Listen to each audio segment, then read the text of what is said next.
à toutes et à tous, merci de m'être fidèles pour cette nouvelle émission de chronique gastronomique de la Table d'Ogre sur Mandarin TV. Aujourd'hui, deux restaurants à se mettre sous la dent. Le premier est l'un de ceux de Jean-François Piège, l'un de nos grands chefs qui, en plus de son grand restaurant, possède plusieurs adresses à Paris, mais aussi en France puisqu'il vient de reprendre la Bastide de Gordes.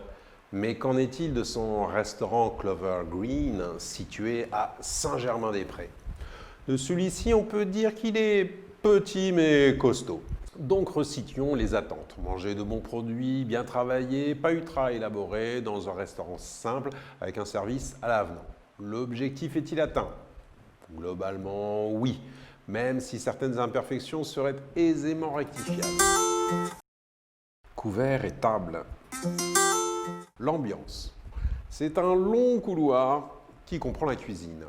Les deux craintes seraient le bruit et les odeurs. Jacques Chirac sort de ce corps. Pas de souci à ce niveau. Il semble qu'il y ait une bonne extraction. Le bruit est plus problématique car si la cuisine est très silencieuse, ce sont les clients un peu serrés comme des sardines, Patrick Sébastien sort de ce corps, qui crée une intimité pas toujours agréable. Mais il est compréhensible qu'il faille amortir le prix du mètre carré dans cet arrondissement et qu'on ne peut se permettre de perdre une table. Donc ce n'est pas le lieu pour un repas en amoureux ou de travail confidentiel. L'accueil. Mademoiselle qui vous reçoit n'est pas des plus amènes. Ravioles d'aubergine à l'encre de sèche sur un pavé parisien. En premier, arrive la raviole d'aubergine au sésame noir, grillée en direct sur un pavé parisien. Je suis sûr que les touristes doivent adorer ce truc. C'est joli, mais l'intérieur est un petit peu acide. Et le problème du sésame noir est qu'il donne ou met une teinte un petit peu grisâtre, pas toujours très ragoûtante. J'avais eu le même souci avec la crème brûlée du restaurant japonais Sakagura à New York. Velouté de cèpe avec un mesclin à côté dans une assiette. Très bon, mais un aspect un peu étrange. Le velouté de cèpe est excellent, fin, bien balancé avec l'œuf. Là, nous avons une petite erreur d'appellation. En effet, un mesclin est un mélange de pousses ou de salade qui regroupe au minimum 5 éléments différents.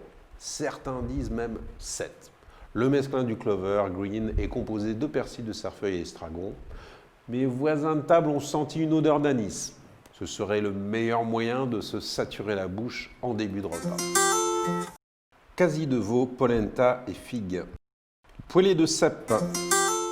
Le quasi de veau est parfait. Rien à rajouter. La poêlée de cèpe en sus apporte une touche un peu canaille à toutes ces présentations ciselées. Prunes, émulsion d'amande et brioche perdue. Le dessert de prunes, émulsion d'amande, brioche perdue et sa glace n'est pas dévastateur de goût, mais permet d'achever doucement le repas. Pour ce qui est des boissons, la Spett les plombs Disease sort de ce corps. 11 € le verre de Bourgogne 2014, 18 € la coupe de champagne, 16 € le cocktail. Soyons clairs, c'est du tarif sauvage.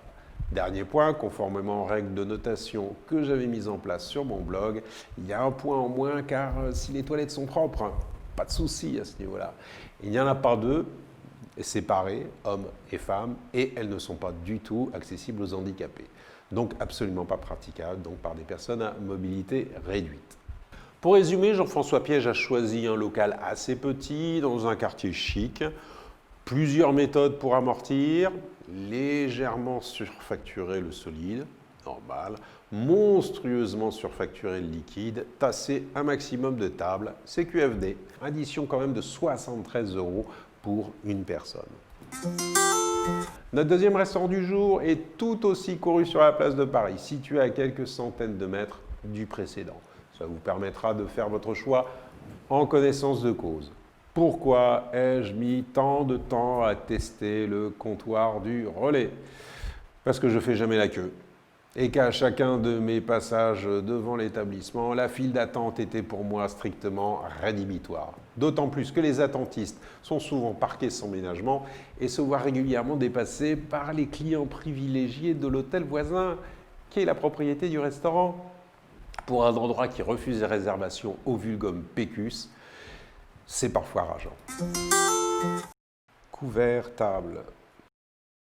Pain et vin sur le macadam parisien. Et par hasard, un jour, je voyais des tables vides en terrasse par un beau soleil incitatif. Eh bien, ni une ni deux, je saute sur l'occasion et vais enfin pouvoir explorer cette carte. Vous connaissez mon obsession pour l'orthographe et la présentation. Même si elle possède très peu de fautes, elle est bourrée de coquilles, de typographie et autres laideurs visuelles. Vraiment, c'est pas difficile de faire quelques efforts de relecture et de donner cela à un correcteur professionnel. Il suffit de lui offrir un bon repas en échange, il sera très heureux. Ensuite, la carte des vins est tellement longue mais étroite qu'elle en devient illisible. Carpaccio de tête de veau.